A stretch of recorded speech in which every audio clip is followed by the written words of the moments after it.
Minsan pang napatunayan kung gaano ka-generous si Darren Espanto sa kanyang best friend na si Kim Chiu.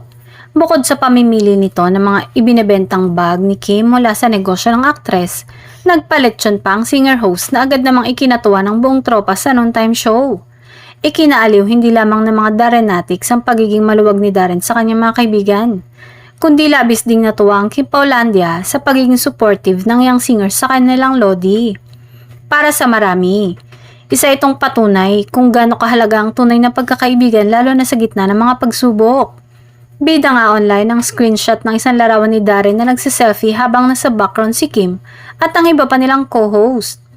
Ang nasabing screenshot ay mula sa post ni Darren na nagpapakita ng mensahe ni Kim kung saan pabirang umungot ito ng lechon na agad namang pinagbigyan ng singer. Ayon sa caption yesterday, "Bestie, bilang nag-viral ka, parang dapat magpa-stuffed truffle lechon ka.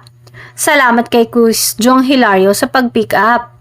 Makikitang nagbubuni ang buong tropa sa larawan. Tila nagtatalon at tumitili sa saya. Samantala, masaya rin si Paolo na makitang masigla, nalilibang at muling ngumiti si Kim kasama ang kanyang mga kaibigan.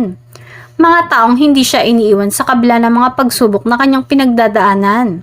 Para kay Paolo, mahalaga raw na makita ang isang taong mahalaga sa kanya na napapalibutan ng tunay na suporta at positibong enerhiya.